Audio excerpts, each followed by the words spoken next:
तो फिल्म की शुरुआत एक बेसबॉल कोर्ट से होती है, जहां सीटी की आवाज गूंजते ही गेम स्टार्ट हो जाती है। वुल्व्स की टीम पहले तो मुश्किल में आती है, पर खैर आखिरी सेकंड में ये लोग कम बैक करते हैं। कोच के कहने पर डीन बॉल मेसन को देता है और मेसन आखिरी विनिंग शॉट मारता है, पर बॉल को फेंकते हुए उसे उसी वक्त लोगों के दरमियान में एक भयानक काला साया खड़ा हुआ नजर आया। वो एक एंटिटी थी, कोई इंसान नहीं था, जिसे देखकर मेसन घबरा जाता है और भागकर एक लॉकर रूम में आते हुए एक पुराना बॉक्स निकालकर उसे फौरन से तोड़ देता है।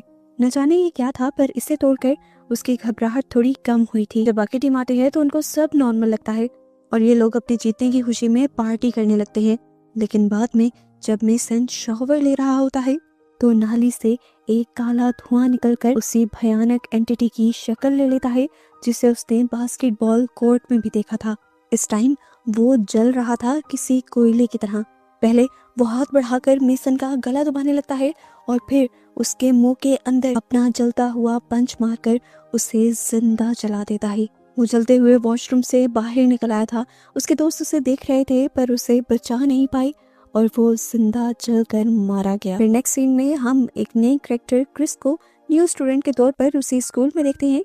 उसके आते ही वो नोट करती है कि यहाँ का हर बच्चा उसे अजीब तरीके से घूर रहा था। यहाँ पर उसे मेसन का ही लॉकर दिया जाता है, जिसे खोलने पर अंदर उसे वही इंटेक पीस नजर आया था जिसे मेसन तोड़ चुका था। जबकि तभी यहाँ मेसन के दोस्त आकर उससे लड़ने लग जाते हैं। उनका कहना था कि तुम ये लॉकर इस्तेमाल नहीं कर सकती क्योंकि ये हमारे दोस्त का था। ये लोग यहाँ पर उसका मजाक भी बनाते हैं, पर तभी यहाँ एली नाम की एक लड़की आकर उसका साथ देने लगते हैं और ये बुली ग्रुप इस बात से चिढ़कर और ज्यादा क्रिस को छेड़ने लग जाता है। क्रिस को भी गुस्सा आता है और वो एक लड़के को मार देते हैं। उसी टाइम यहाँ से जो टीचर गुजर रहे थे वो ये सब देख लेते हैं। क्रिस को तो स्कूल में आते ही डिटेंशन मिल जाती, पर एली इस मर्तबा भी क्रिस का साथ देते हैं और टीचर को सारी बात सच बताती है, जिसकी वजह से बाकी सब बच्चों को स्कूल से डिटेंशन मिल जाती है, सजा मिल जाती है और ये सब क्रिस की जान छोड़ देते हैं। इसके बावजूद भी क्रिस एली का शुक्रिया नहीं करती, उल्टा उसे ये कहती है कि मुझे किसी का एहसान नहीं चाहिए था। और फिर बेचारी एली भी उदास होकर यहाँ से चली जाती है। अब क्रिस वहाँ पर अकेली ही खड़ी थी। वो अब अपने कैबिन में से वही इनटेक बॉक्स निकालती है। उसे खोलने पर वो एक मर्तबा डर गई थी। इसके अंदर एक छोटे से बच्चे का स्कल यानी खोपड़ी थी, पर जैसे ही उसने उस स्कल को निकाला तो उसे पता चला ये असल खोपड़ी नहीं है, ये असल में एक सीटी है जिसे खोपड़ी की शक्ल में बनाया गया है। वो जब इस विसल को गौर से देख रही थी तब उसे इस विसल में से अजीब भयानक आवाजें भी आने लगी, पर उसने इन सारी आवाजों को इग्नोर कर दिया। उसने इस सिटी को बचाने का सोचा, पर अचानक स्कूल बेल हुई और उसने वो सिटी बचाई नहीं और अब उस इंटेक पीस को अपने बैग में रखे हुए वो क्लास में आ गई, जहाँ बैग उसके नीचे रखते ही वो इंटेक पीस उसके बैग से गिर गया और एक लड़के ने उसकी शिकायत लगा दी कि देखिए सर, ये अजीबोगरीब चीजें लेकर आई है। वे शराफत से उठी और उसने ये इंटेक पीस सर को दे दिया और बताया कि मुझे ये अपने लॉकर में से मिला है। इस इंटेक पीस को देखकर प्रोफेसर भी काफी हैरान हुए थे। अब वो इसको एग्जामिन करने लग जाते हैं और सारे बच्चे उनके इर्द गिर्द इकट्ठे हो जाते हैं। मैग्नीफाइंग ग्लास से देखने पर पता चलता है कि उस पर लिखा हुआ था कुछ, वो लफ्ज थे काबा पिक्सन। एक लड़की फौरन उसे गूगल पर सर्च करती है और बताती है कि इसका मतलब है डेथ समन, यानी मरे हुए लोगों को बुलाना। अब प्रोफेसर इन सबसे कहते हैं कि ये प्रॉपर्टी स्कूल की है और इसे अब मैं रख लेता हूँ। जिसके बाद ये सारे बच्चे यहाँ से निकल जाते हैं और फिर जब प्रोफेसर इस इंटेक पीस की कीमत लैपटॉप पर चेक करते हैं तो वो हैरान रह जाते हैं, क्योंकि ये पीस हजारों डॉलर्स का था। अब ये लोग स्कूल से तो बाहर आ चुके थे, लेकिन तभी रे को रियलाइज होता है कि उसकी बुक तो क्लास में ही रह गई है। वो लेने के लिए वापस जब जाता है तभी हमें क्लास का सीन दिखाया जाता है। प्रोफेसर उस सिटी को बचाने के बारे में सोच रहे थे, क्योंकि वो ये जानना चाहते थे कि ये सिटी काम करती भी है या नहीं। जैसे ही वो सिटी बचाते हैं तो उसकी भयानक आवाज से यहाँ के शीशे तक टूट जाते हैं। प्रोफेसर ये नहीं समझ पाए थे कि ये सब इस सिटी के असर से हुआ है। उन्हें लगा कि बाहर वैसे ही कोई चीज टूटी है। वो जब ये देखने के लिए बाहर गए तो इसी टाइम रे अंदर आ गया। अपनी बुक उठाते हुए उसकी नजर भी उसी सिटी पर पड़ गई। वो जब सिटी को देखने के लिए टेबल के करीब गया तो उसकी नजर लैपटॉप स्क्रीन पर भी पड़ी। ये देखकर तो वो भी शौक था कि इस इतनी सी सिटी की कीमत हजारों डॉलर थी। खैर रे अब क्लास से बाहर निकल जाता है और हम बाहर देखते हैं कि इस टाइम क्रिस के साथ एक लड़का खड़ा हुआ था जो अपने आप को वैसे तो एक प्रीस्ट बताता है, लेकिन उसी टाइम वो क्रिस को ड्रग्स भी ऑफर करता है। ये देखते हुए रे को बहुत ज्यादा गुस्सा आता है और रे उसे मारने लग जाता है, पर नोआ उसे चाकू दिखाते हुए बड़ी आसानी से अपने आप को छुड़वा भी लेता है।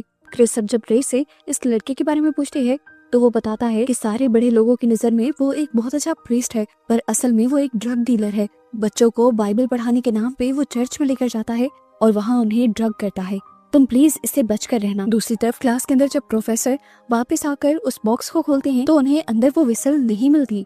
असल में वो विसल रे चुरा कर ले गया था, जो शाम को वो अपनी पार्टी में सब बच्चों को दिखाता भी है। शाम तक बेचारे प्रोफेसर स्कूल में उस विसल को ढूंढते रह जाते हैं। इस टाइम स्कूल में बस एक ही आदमी था जो स्कूल की सफाई कर रहा था, लेकिन उसके अलावा भी प्रोफेसर को स्कूल में अजीबोगरीब आवाजें आ रही थी। इसीलिए जब वो बाहर जाकर चेक करते हैं तो उन्हें गैलरी में एक अजीब एंटिटी दिखाई देती है जो लंगड़ाते हुए चल रही थी और उन्हीं की तरफ बढ़ रही थी।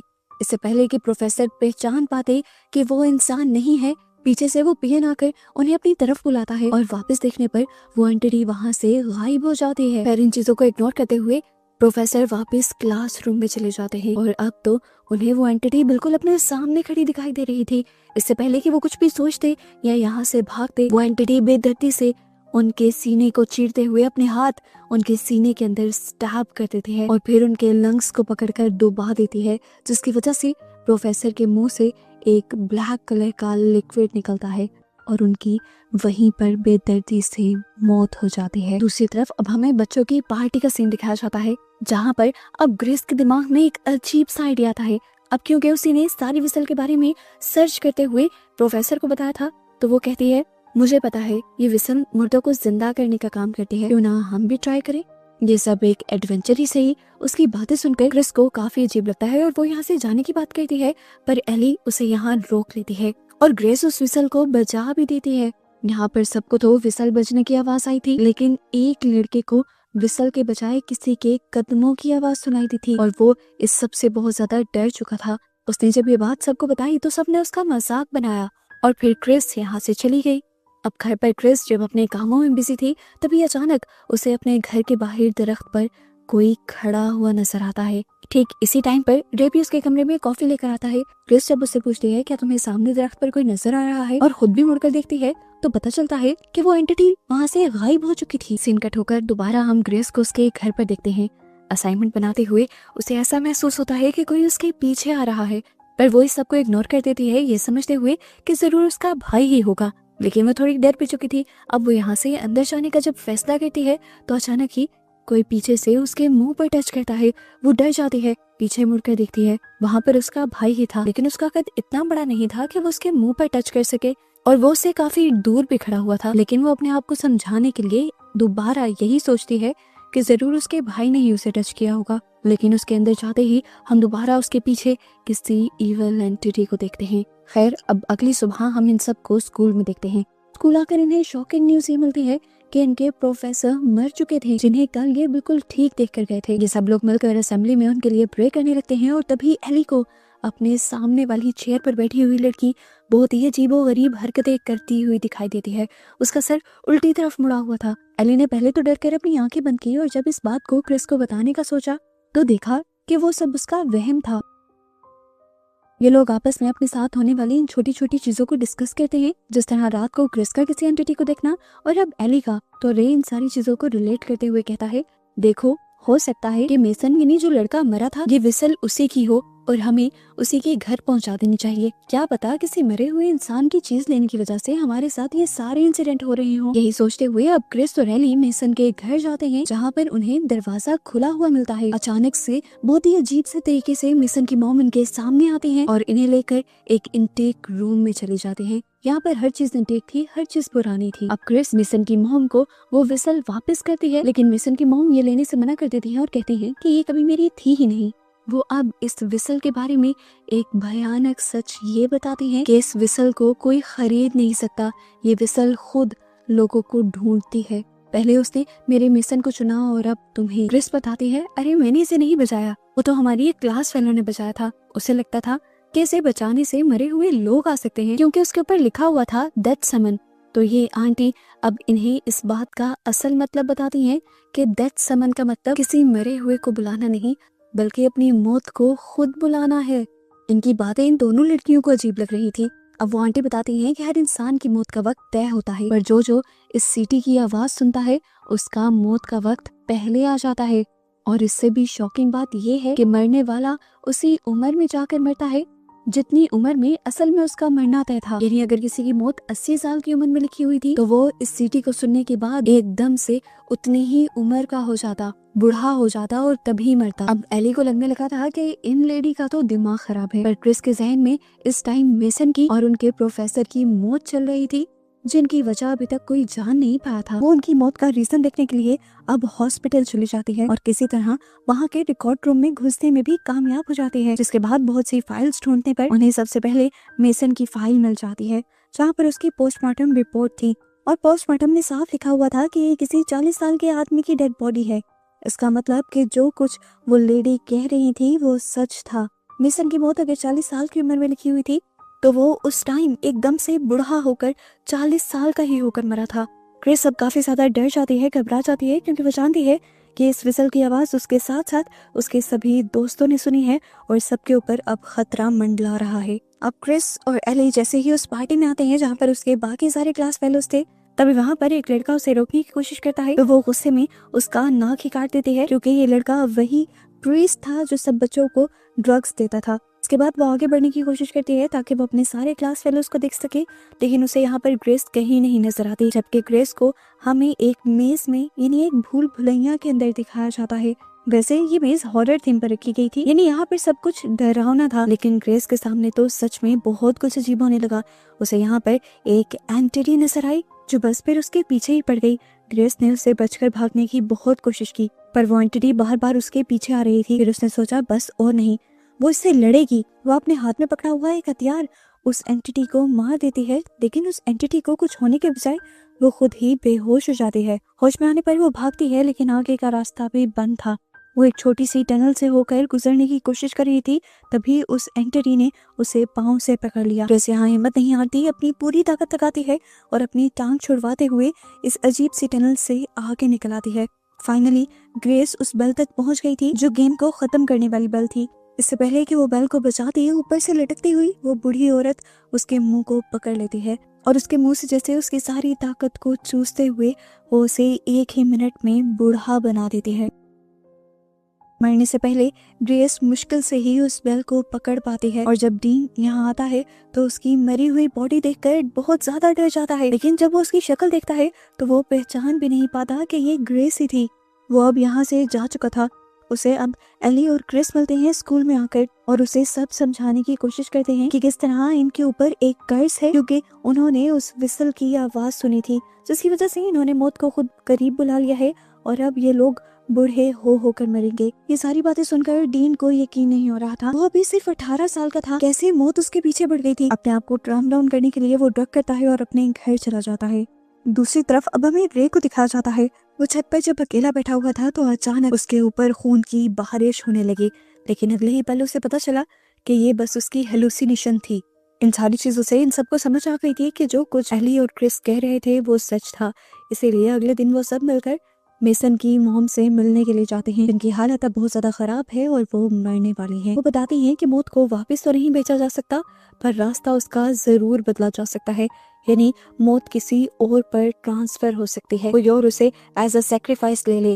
अब ठीक इसी वक्त पर क्रिस शीशे के अंदर अपनी मौत देखती है, एक भयानक मौत जिससे वो डर जाती है, और उसी टाइम उसी शीशे के अंदर वो औरत भी देखती है और वो उसी टाइम मर जाती है। हर सीन कट होकर दूसरी तरफ हमें डीन को दिखाया जाता है, जो इन सब की बातों पे अभी तक यकीन नहीं कर रहा था। वो परेशान हुआ जब न्यूज ऑन करता है तो वहाँ पर ग्रेस के ही मरने की न्यूज मिलती है और वो सदमे में चला जाता है, ये सोचते हुए कि वाकई क्रिस और बाकी जो दोस्त उसे समझाना चाह रहे थे वो सच था। ठीक इसी टाइम पर उसका दरवाजा खुलता है, वहाँ से एक डिमोनिक हाथ आया। ये इतना डरावना दिख रहा था कि एक मर्तबा को डीन डर गया। उसने उस दरवाजे को जोर से बंद रखने की कोशिश की, जिसकी वजह से वो हाथ जख्मी हो गया और सारी जगह खून से भर गई। उसके बाद उसने उसी दरवाजे के आगे फर्नीचर रखकर उसे बंद करने की कोशिश की, लेकिन वो कोई इंसान नहीं था जो दरवाजे से आ जाए। वो एक एंटिटी थी, एक भूत था जो अब उसकी वार्डरोब से निकलता है और पीछे से उसकी बॉडी के अंदर हाथ स्टैप करते हुए उसकी बॉडी के आर पार कर देता है। उसकी चीखें सुनकर यहाँ पर उसके पेरेंट्स आते हैं जो उसका ये हाल देखकर डर जाते हैं और इसी तरह डीन की मौत हो जाती है। दूसरी तरफ हम देखते हैं कि रे को अपनी मौत को चकमा देने का एक बहुत ही जबरदस्त आइडिया आता है। वो सोचता है कि नोवा जो कि एक बुरा इंसान है, उसे तो सोसाइटी में होना ही नहीं चाहिए। वो अपनी मौत को उसे ट्रांसफर करने का सोचते हुए उसका पीछा करता है और एक अकेली जगह उसे मिलकर उसे मारने की कोशिश करता है। लेकिन नोवा भी नोवा था, वो बड़ी आसानी से उसे ओवरपावर कर लेता है और उसके हाथ से गन ले लेता है और उसी को शूट करता है। पर असल में रे ने देख लिया था कि उसकी मौत गन शॉट से नहीं होगी, इसीलिए तो वो गन लेकर आया था। अब वो रे को पकड़ लेता है और अपना खून उस पर लगाते हुए अपनी मौत उस पर ट्रांसफर करने ही वाला होता है कि तभी यहाँ पर क्रिस और एली आ जाते हैं। वो उसे रोकते हैं लेकिन वो उनकी एक नहीं सुनता। इससे पहले कि वो अपनी मौत को ट्रांसफर कर पाता, उसी सेकंड उसकी मौत आ जाती है। पहले उसका बाजू बोटी बोटी होकर बिखर जाता है और फिर उसकी पूरी बॉडी क्रश होकर वो यहीं पर मारा जाता है। उसकी मौत ऐसी हुई थी कि जैसे वो किसी मशीन में या ट्रेन के नीचे जाकर कुचला गया हो। इसके बाद हमें दिखाया जाता है कि यहाँ पर सिर्फ क्रिस और एली ही बचे थे। वो दोनों अब मौत को चकमा देने का प्लान बनाते हैं। एली के पास इस टाइम एक इंसुलिन किट थी। क्रिस एली से कहती है कि तुम ये सारे इंसुलिन मुझे लगा दो और फिर मुझे पानी में डुबाकर मार देना, और जब मेरी सांसें बंद होने लगे ठीक उसी टाइम तुम मुझे रिवाइव कर देना। इस तरह मौत को चकमा देकर शायद हम मौत से बच जाएं और फिर यही काम मैं तुम्हारे साथ करूंगी। अपना प्लान पूरा करने के लिए ये लोग इसी जगह का इस्तेमाल करते हैं और इंसुलिन लगाने के बाद पानी में डूबने से पहले क्रिस एक मर्तबा अपनी मौत को देखती भी है, लेकिन वो उससे डरती नहीं। एली उसे कई मर्तबा पानी में डुबाती है और जब वो देखती है कि क्रिस बिल्कुल मरने वाली है, तब वो उसे पानी से निकाल देती है और उसे रिवाइव करने की कोशिश करती है। उसे सीपीआर देती है, यहाँ तक कि उसे बिजली के झटके भी देती है, पर अब कुछ भी नहीं हो रहा था। हमें क्रिस के हेलुसिनेशंस के अंदर उसे उसकी मौत से लड़ते हुए दिखाया जाता है। उसकी मौत बार बार उसे पानी के अंदर खींच रही थी, लेकिन क्रिस ऊपर की तरफ जाने की कोशिश कर रही थी जहाँ से उसे एली की आवाजें आ रही थी। इस टाइम उसे एली के साथ बिताया हर पल याद आ रहा था और मौत उसे अभी भी नीचे की तरफ खींच रही थी। यहीं पर नोवा जो कि अब बेहोश पड़ा था, उसे भी होश आ चुका था। होश में आते ही वो इन तीनों को ढूंढने लग जाता है, इन तीनों को मारने के लिए, ये जाने बगैर कि उसका असली दुश्मन तो खुद ही मारा जा चुका है। अब वो शटर को तोड़कर यहीं आ जाता है जहाँ पर एली और क्रिस थे। वो यहाँ की लाइट को भी बंद कर देता है, जिससे वो इलेक्ट्रिक्यूटेड मशीन भी बंद हो जाती है, जिससे क्रिस को एली जिंदा करने की कोशिश कर रही थी। इस टाइम एली को अपने सामने अपनी मौत भी नजर आ रही थी, पर वो हारती नहीं है। वो हिम्मत दिखाती है और अपने हाथों से क्रिस का सीना प्रेस करती रहती है। आखिर क्रिस को एली की आवाज आती है और थोड़ी सी रोशनी नजर आती है। अपने ख्वाब में वो उस रोशनी की तरफ तैरती है और यहाँ असल लाइफ में वो सच में जिंदा हो जाती है। पर जिंदा होने पर क्या देखती है कि अब एली ही फर्श पर पड़ी थी। उसकी मौत उसे मार रही थी और उसका खून यही जमीन पर गिर रहा था। इससे पहले कि वो भी पूरी तरह मर जाती, यहाँ पर नोवा आ जाता है और गलती से एली के खून को टच कर देता है, जिसकी वजह से अब एली का डेथ कर्स यानी मौत का श्राप उसके ऊपर ट्रांसफर हो जाता है और अब एली के बजाय नोवा को सामने से अपनी मौत नजर आने लगती है, जो कि एक बूढ़े आदमी के रूप में थी, जिसे देखकर वो डर जाता है और अपने हाथ में पकड़ी हुई गन से उसे ही शूट करता है। पर यह गोलियां उसकी मौत से टकराकर वापस उसे ही लग जाती हैं और वो यहाँ तड़प तड़प कर मारा जाता है, जबकि इस सब के बाद नोवा और एली दोनों ही बच गए थे। खैर, अब सीन कट होता है और मूवी में काफी महीनों का वक्त गुजर जाता है। क्रिस और अली आज तक साथ हैं और अब बेस्ट फ्रेंड्स बन चुके हैं। क्रिस को कई मर्तबा अपनी मौत नजर आती है, लेकिन वह उस पर ज्यादा ध्यान नहीं देती, क्योंकि वह जानती है कि वह अपनी मौत को हरा सकती है, तब तक जब तक उसकी मौत का असल वक्त ना आ जाए, और अपना यह डर वह कभी किसी पर जाहिर भी नहीं करती। अब हमें मूवी के पोस्ट सीन के अंदर इन्हीं के स्कूल में एक नई लड़की आती दिखाई देती है। उसे भी अब वही कैबिन दिया जाता है जो पहले क्रिस को दिया था, और कैबिन खोलने पर उसे वही विसल मिलती है जो क्रिस को मिली थी, और वह इस विसल को लेकर अगली ही सुबह असेंबली के अंदर चली जाती है। जैसे ही क्रिस और एली उसके हाथ में यह विसल देखते हैं तो उसे वार्न करने की कोशिश करते हैं, लेकिन क्योंकि वह बहुत दूर थे तो लड़की उनकी आवाज सुन नहीं पाई थी और उसने माइक में यह विसल बजा दी थी, जिसकी वजह से अब यहाँ पर बैठे हुए सभी लोग उसी कर्ज का शिकार हो गए थे, जिस कर्ज से एली और क्रिस बहुत मुश्किल से बचकर आए थे। अब इन सबके साथ क्या होने वाला था? क्या क्रिस और एली इन सबको बचाने वाले थे? इसी मिस्ट्री के साथ ये मूवी यहाँ खत्म हो जाती।